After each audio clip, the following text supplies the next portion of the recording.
Olha só, vamos trabalhar aí com algumas dicas que você precisa para o seu concurso. Sou o professor João Paulo, vamos trabalhar aí com a matéria de informática. Olha o que você precisa. Simplesmente o concurso, ele traz várias especificações, mas algumas bancas generalizam o edital. Como agora, por exemplo, você ficaria no vácuo em alguns detalhes, só que fique atento.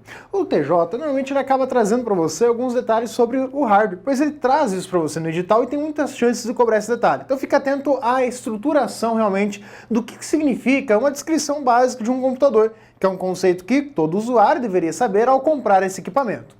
Primeiro, como você vai comprar, você compra mais pelo hardware do que pelo software, porque o software já vem integrado ali dentro. O que acontece quando você fala em hardware? Você vai ter primeiro a ideia de drives. Drive, peça, dispositivo, é tudo a mesma coisa, são sinônimos. Você está aqui falando nos três casos exatamente do mesmo contexto, da estruturação de peças de um computador. Bacana! Cuidado para não confundir com outro universo, porque você tem palavrinhas parecidas, principalmente essa daqui, ó. Tem uma palavra bem próxima que é a palavra driver. Então cuidado com o R no final. Esse aqui é o que vai relacionar a peça. Bom, mas quando fala em peça, por exemplo, quando você vai pegar uma descrição de um computador. Ah, eu vou comprar um computador novo e esse computador ele traz para mim algumas informações funcionais. O que eu preciso para poder saber se vale a pena ou não comprar? Primeiro você vai olhar para a finalidade de uso. Mas a prova, ela quer saber o que significam cada um desses detalhes, esses conceitos ali indicados para você.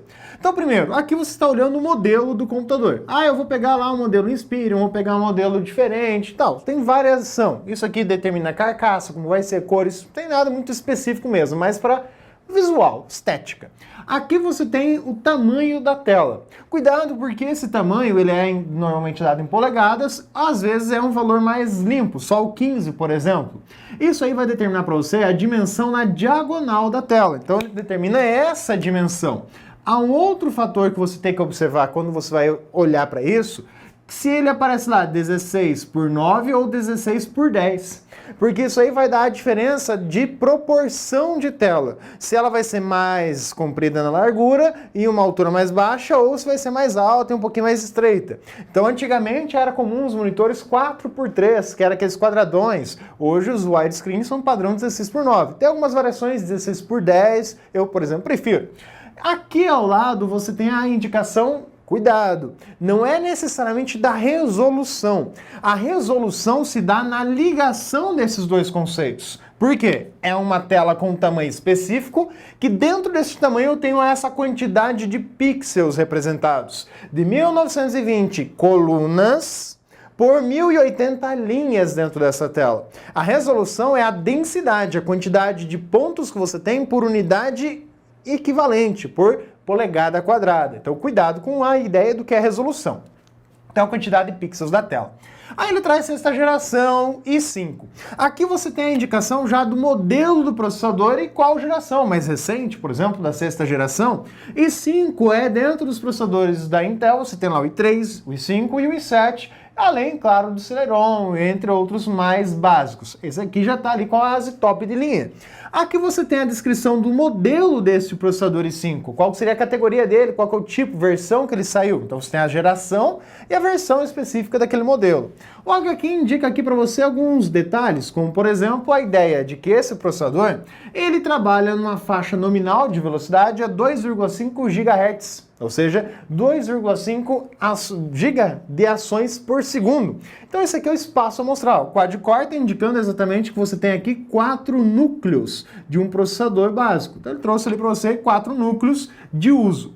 Bacana. Além desses 4 núcleos, ele pode alcançar velocidades maiores. É o que esse HQ está indicando, que ele tem uma performance que pode ser otimizada.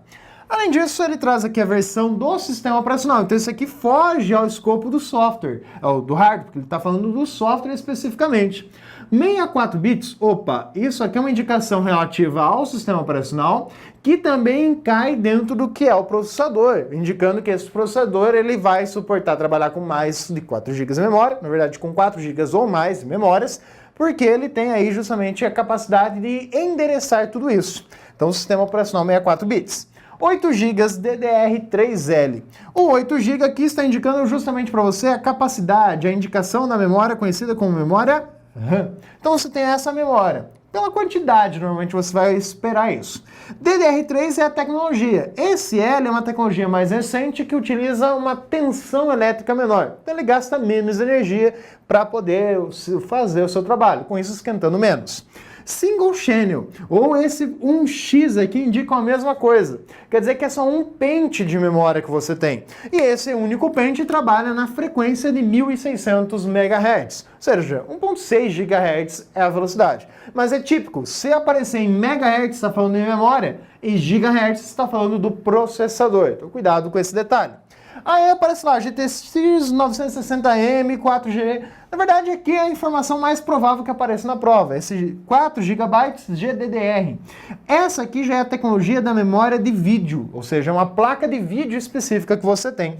1 TB, normalmente você vai olhar pelo tamanho. O tamanho é um tamanho de um HD.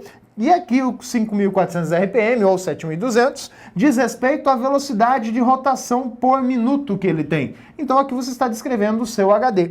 O fato dele ser híbrido quer dizer que ele tem uma parte dele específica que é feita com memória flash, para ser mais rápido no armazenamento, para criar uma cache dentro do próprio HD.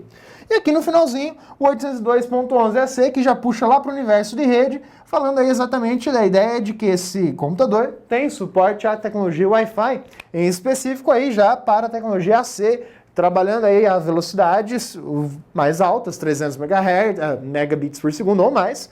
E aqui a ideia das frequências que ele trabalha, 2.4 GHz ou 5.0 GHz. Dependendo do modelo, pode trabalhar nas duas simultaneamente. Então fica aí a dica de como entender as partes e características de um simples computador que possa ser descrito aí na sua prova. Até mais!